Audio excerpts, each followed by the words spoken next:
Most times, when the analysis of the European colonial activities in Africa are looked at, most persons tend to focus mainly on the British, the French, and the Portuguese.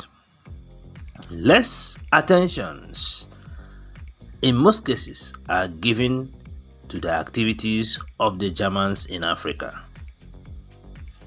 Germany was another player in the scramble for and the subsequent partitioning of Africa. As a matter of fact, the Germans played a very important role in the Berlin Conference that led to the partitioning of Africa by European nations. In this conference, European nations partitioned Africa among themselves without the contributions and consents of Africans. Some writers documented that in the early stage, Germany showed little interest in establishing colonies in Africa. This changed due to the activities of European nations in Africa, especially the British and the French. The activities of the British and the French brought out the tactical capacity of the Germans, mainly during the era of the control of the German Chancellor Otto von Bismarck. Bismarck, as a German leader, was not too keen on establishing colonies in Africa, but that changed mainly because of his desire to protect German merchants in Africa. J.E. Flint, in his documentation, captured it in this way. He stated that throughout 1883, the Germans had been sounding Britain about her claims to Angra, Pequena in southwest Africa, where a German merchant, Herr Luderichs, had ambition to form a chartered company. Bismarck, at this stage, had no wish to entangle Germany in colonial adventures. Instead, he hoped that the British would oblige by protecting Luderichs. The German government was given the extraordinary reply in November that although Britain had no claims whatsoever over Angra, Pequena, and had no intention of establishing any authority in that region, any German claim would infringe the legitimate rights of Britain. This was an openly arrogant claim to preserve the old informal, commercial, and cultural British supremacy. Bismarck was not happy with the position of the British. This rebuff made the Germans to change their approach. Bismarck decided to establish German colonies in Africa. It was more for economic and diplomatic reasons.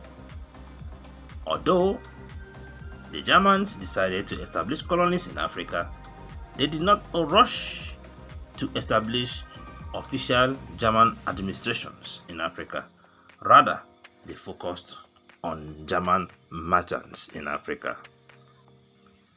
To show how serious they were, in 1884, Bismarck announced that Angra, Pequena in southwest Africa had become a German protectorate. On the other hand, Germany under Bismarck started implementing tactical diplomatic approaches.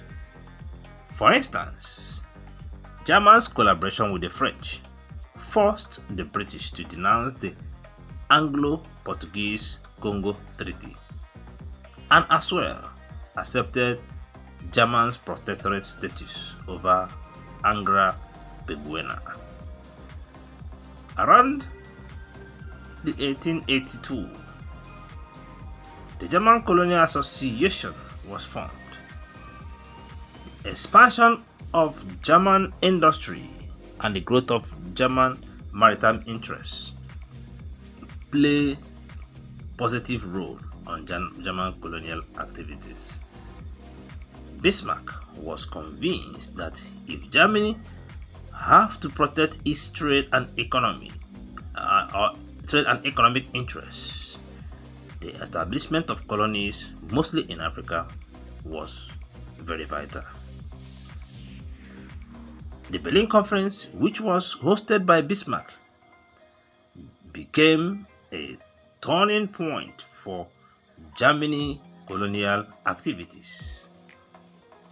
In the conference, European powers agreed that those nations claiming parts of Africa had to physically occupy them in order to legalize their claims.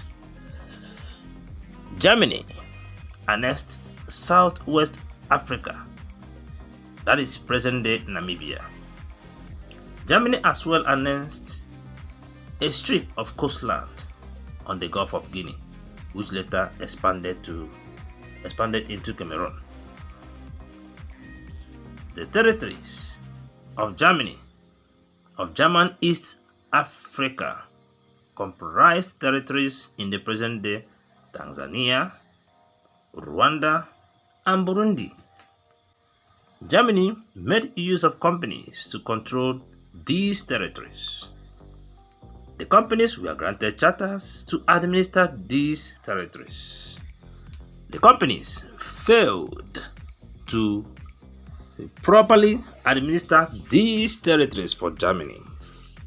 This led to the establishment of direct control by Germany.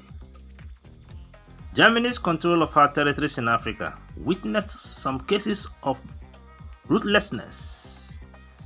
An example was the Germans' suppression of Hiroro uprising in 1904. This brutal suppression led to the death of nearly 60,000 Africans in the region.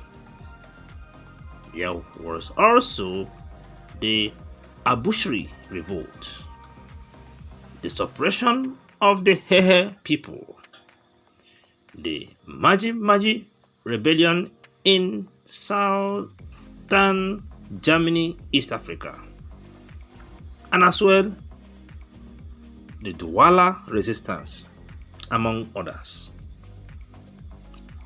Unfortunately for the Germans, all their territories in Africa, especially